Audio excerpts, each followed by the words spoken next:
থাকারই কথা। আমি আপনার ধানের জমি দেখে মানে মনে হইতেছে যে একদম পুরো নিজ হাতে কেউ যে কার্পেট মুড়িয়ে রাখে, যে ধান তো এরকমভাবে পড়ে আছে।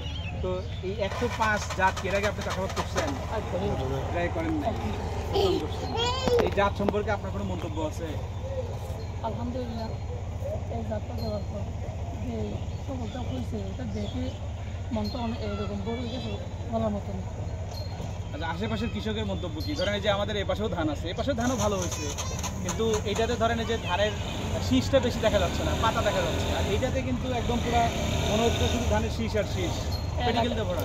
এলাকাতে অন্যান্য জায়গায় আরও চাষ করছে, ওনারা যদি এখানে আসে এমনি হয়ে যাবে এই চাষটা দেখে খুশি হয়ে যায়। খুশি হয়ে যাবে। এর পূর্বে কি এই জমিতে এমনি কি নর্মালি ফলন ভালো হয়? হ্যাঁ, ভালো হয়। তো এটা কি এবার কি সর্বোচ্চ হয়েছে না সবসময় এরকমই হয়?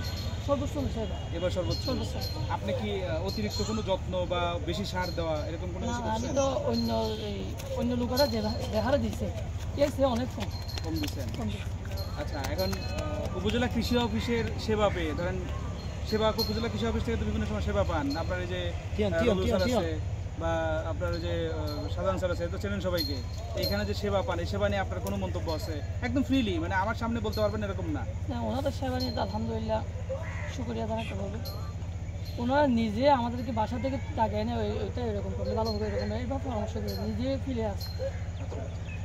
তো ধরেন আমাদের কাছে আপনার প্রত্যাশা কি, যে সরকারের পক্ষ থেকে আমরা আরো প্রত্যাশা কিছু হচ্ছে পাইলে? এইরকম যদি এলাকাতে বিভিন্ন জায়গায় যদি এভাবে যদি সবলটি করতে পারি তাহলে পুরো দেশের জন্য একটু ভালো হবে মন্তব্য। আচ্ছা, আপনার দৃষ্টিতে ধরেন আমার এই যে হয়তঙ্গে বা কাঞ্জরপাড়ায় চাষাবাদের ক্ষেত্রে প্রধান চ্যালেঞ্জ কি?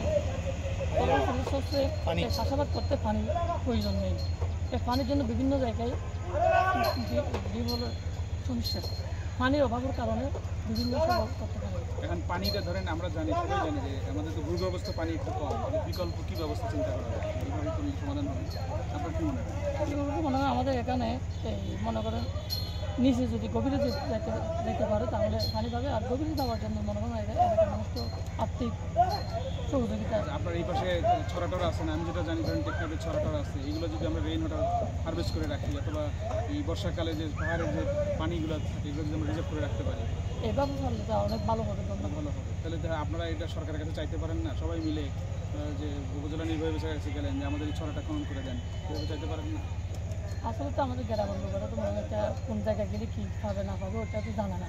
আপনারা এই রবিউল স্যারকে তো চেনেন নাকি? উপসরকারি কৃষি অফিসার হিসেবে এখানে আপনাকে সেবা দেয়, তার সম্পর্কে দু একটা মন্তব্য করেন তো আপনি।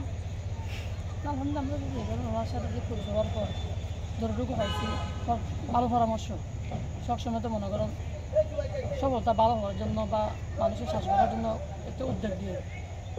তাহলে এই যে বললেন যে গ্রামের মানুষ কোথায় যাবে, কার কাছে গেলে সমাধান হবে, এই ধরেন বাংলাদেশ সরকারে ইউনিয়ন পর্যায়ে এই 10ম গ্রেডের অফিসার প্রদান করা আছে, এরা সব কিছু জানে।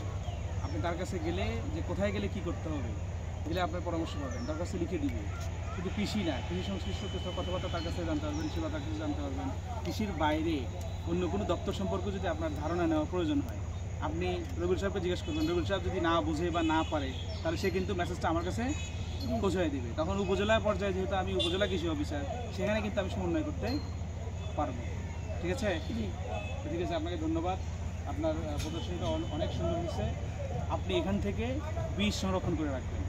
আমরা উপজেলা থেকে আমরা চেষ্টা করবো। এখন আমি যদি থাকি তাহলে নিব, এটা গ্যারান্টি।